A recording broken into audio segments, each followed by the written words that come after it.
My most ardent supporter back there, one Lieutenant Colonel Kelly Longenecker, also served our country for 23 years.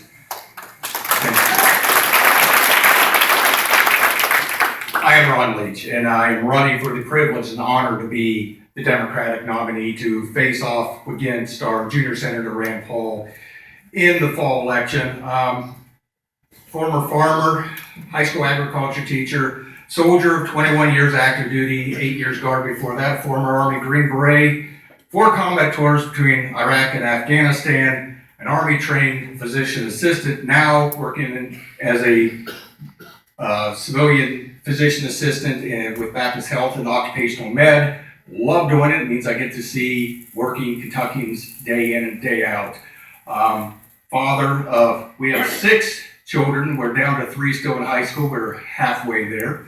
And our 17-year-old, sir, will be the valedictorian in Meade County this year. Woo! Heading off to Murray State in the fall. Now, you know, we've got U of L about 38 miles from our house. We've got UK about an hour and a half away, you know, several closer, and yet he's going all the way to Murray. I'm hoping it's the programs. I hope it is not just to get distance from Kelly and me, but we'll see. I am not running to make America great again. I mean, it looks good on the Chinese ball caps, but the fact is that America is and always has been great, but I'm running rather to reinforce and reinvigorate those things that made this nation great. Those things that once created the largest middle class in the world. Those things which are now under direct and relentless attack by Rand Paul and his ideological cohorts in Congress today. Not running to take back America, as some of the other side talks about, because let's be honest, and we've actually talked about this a little bit earlier today, it wasn't taken away, we've given it away by folks who don't bother voting.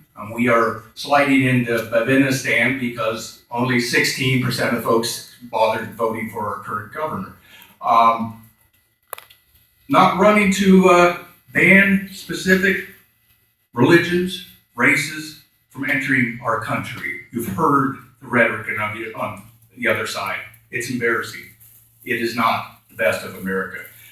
I will obviously seek to ensure that individuals properly identified by proper intelligence are banned from entering the country. But that's different. That's security consistent with our American values that does not sacrifice our values to terrorists. I'm running as a candidate who day in and day out sees our working Kentuckians. I hear the stories from them. I hear folks who have given a lifetime to a company, now a year or 2 or 3 from retirement, told that their pensions are now going to be slashed by 20, 25% or 30%. I hear folks who, like the driver that I saw the other day, who at 69 years old can't afford to retire. And when I had to disqualify him for his medical clearance card to continue driving because he needs to go get a pair of glasses, I almost broke down in my office because I've got 2 flat tires in my dump truck now. I can't afford the glasses. I'm out of a job. This is a sad state in this country. And back to the bashing of immigrants that we have. About a week ago, maybe 2 weeks ago now, one single day, I saw first a Cuban immigrant who had been a Cuban military officer who, at some point in his career, I assume during the Soviet occupation of Afghanistan, refused orders while in Afghanistan that he felt was immoral and unlawful, and was jailed. Upon release from jail, some many years later, some of his friends, some of his allies helped him get to a Cuban military aircraft, which he then flew to the U.S. Now, he did receive a nice entry and escort with F-16 fighters to guide him in to a U.S. military base where he's debriefed. He's now an American citizen. Same day, I saw a commercial driver who was originally from Somalia but spent most of his childhood in a refugee camp in Kenya.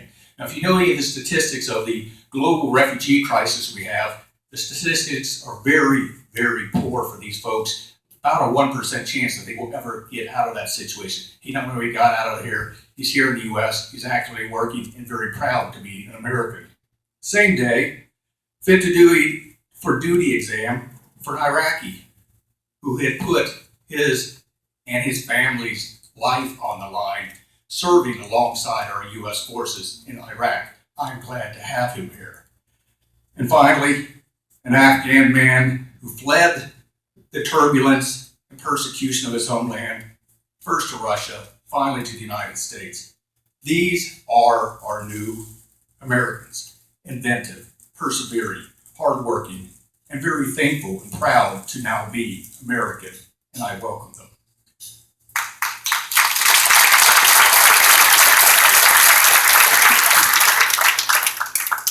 I'm running because simply we need leaders, not looters in Washington.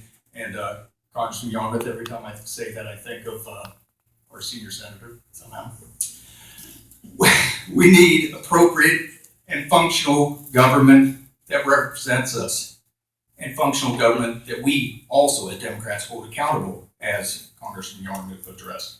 We need a Kentucky and America that works for all of us again, or in other words, an economic tide that once again lifts all boats, not just the largest yachts.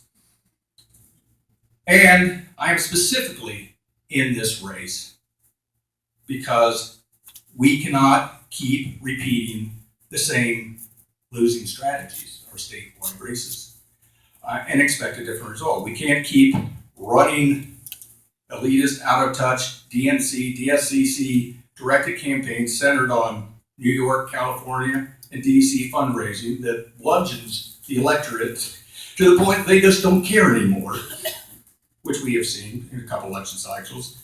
An attempt to win statewide races by pretending that Kentucky is only Louisville, Lexington, and Frankfort, and we don't care what happens out beyond. We cannot win if we keep disenfranchising the progressives, the activists, the many Democrats from Bowling Green to Covington, out and west, all the way to Pikeville that feel abandoned, unappreciated, and not part of the Democratic Party and part of the democratic process. And to include independents and persuadable Republicans. And yes, there are persuadable Republicans. I've talked to a lot of them. Rand Paul has produced quite a few persuadable Republicans, but we've got to reach them. And we can't win if we are not willing to stand up and say why we are proud to be Democrats.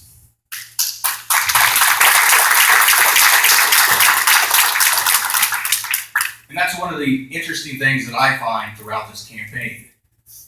When I give my background of a former Army Green Beret and combat veteran and 21 years service, I get folks to include our fellow Democrats that say, and you're a Democrat? And I don't understand that.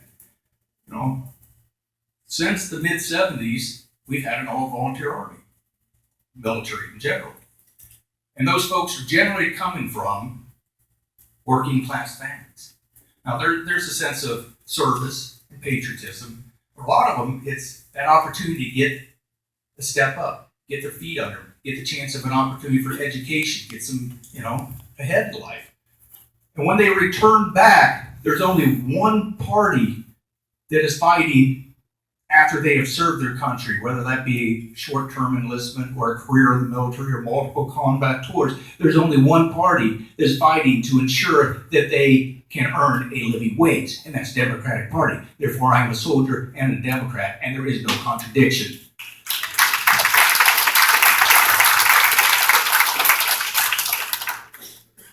Likewise, one party fighting for affordable health care. We've made great strides forward. Unfortunately, those are being threatened here in Kentucky, but we need to keep moving forward, and there's only one party doing that will ensure that those soldiers, my fellow brothers and sisters in arms, can have access to affordable health care for themselves, their families, and their children, and that's the Democratic Party.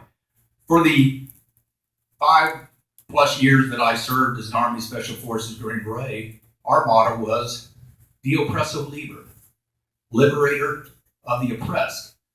Again, which party does that align with? I think probably the Democratic Party that tries to give everybody a voice, tries to give everybody an opportunity. I think the other side's motto would probably be hell to the plutocrats and winner take all. Sorry, Democratic values.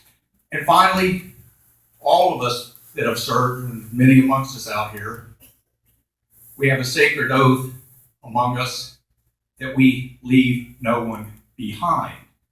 Again, it's a little different when we're talking combat deployments, we're talking military service. But in general, consistent with democratic values, that we leave no one behind. We create opportunities, that we know we're stronger when we're all together and we raise everyone up to their full potential. Therefore, I am a soldier and a Democrat, and there's no contradiction. If you want government of, for, and by the people, then obviously we need not only folks here preaching to the choir, get out and vote, but we've got to get more folks involved.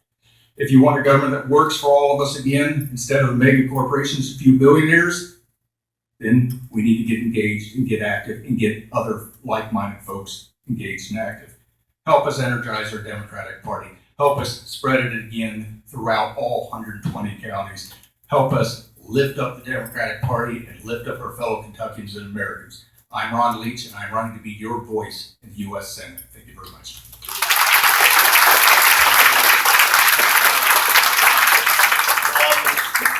Our next speaker is Mr. Rectenwald.